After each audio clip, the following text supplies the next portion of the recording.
Esto es Economía Fin de Semana, soy Juan Pablo Lucumí.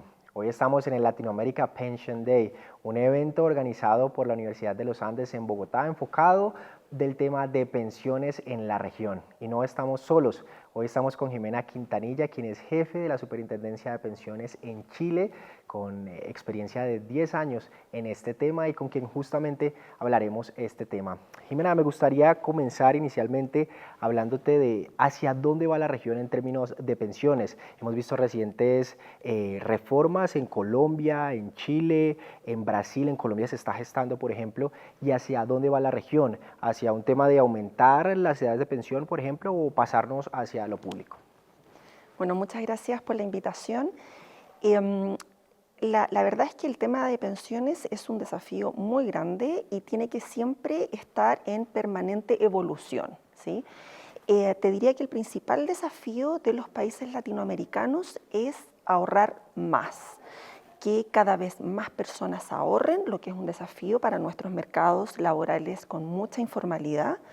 Entonces necesitamos hacer que la gente participe más allá de público o privado, pero necesitamos hacer que la gente participe más en los sistemas de pensiones por más tiempo mientras trabajan, lo que otra forma es también aumentar las edades de jubilación. Ahora, en ese segundo punto es muy polémico para los políticos, es muy difícil hacer propuestas como esas porque por supuesto son muy impopulares, pero van en la dirección correcta en el sentido de aumentar el ahorro, aumentar los derechos de pensión de las personas. En términos de lo público o lo privado, lo más importante es ahorrar, ¿cierto? Ahorrar para que esos ahorros para pensión se beneficien de los intereses que van ganando, de la magia del interés compuesto y por lo tanto para que las personas, una vez que lleguen a la edad de pensión, puedan suavizar consumo, es decir, tener una trayectoria suave entre los ingresos que recibían mientras estaban trabajando y después al pensionarse. Hablemos ahora del tema de la informalidad porque es evidente que en muchos países hay un poco porcentaje de la población que se ve beneficiado del tema de las pensiones justamente por la informalidad. ¿Cómo podrían garantizar los gobiernos que más personas se beneficien de estas reformas de pensiones, por ejemplo, combatiendo un poco la informalidad, que lleguen a este escenario formal? Claro, es muy complejo porque los sistemas de pensiones son finalmente un espejo del mercado laboral, ¿cierto?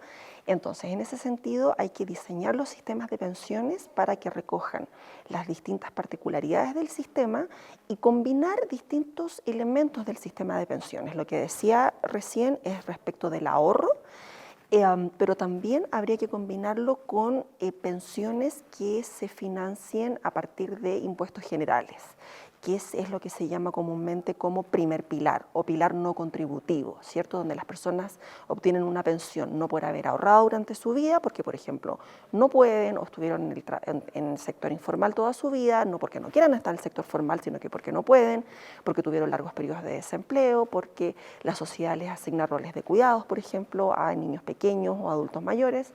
Hay distintas realidades, entonces la idea es que los sistemas de pensiones combinan distintos elementos entre pensiones del primer pilar y pensiones del segundo pilar, que son las financiadas por el ahorro.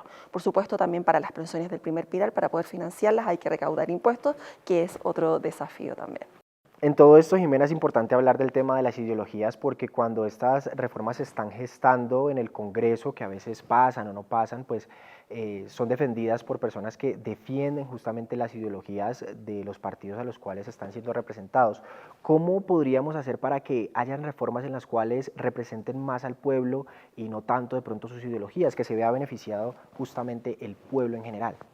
Sí, mira, es una muy buena pregunta y de hecho nos acaba de pasar en Chile.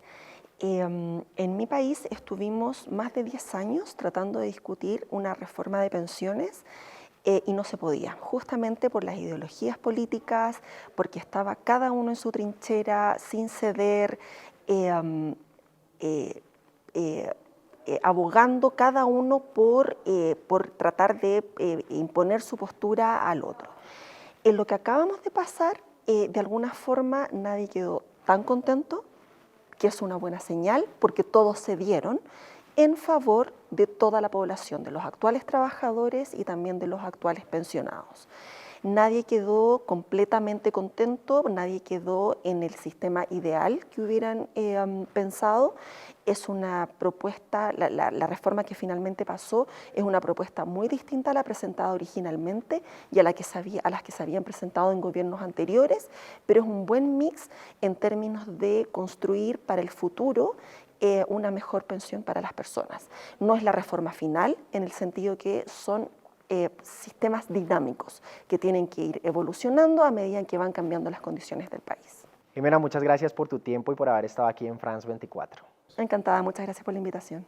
Y a ustedes muchas gracias por conectarse con nuestros contenidos. Pueden ver muchos más en France 24 y en france24.com.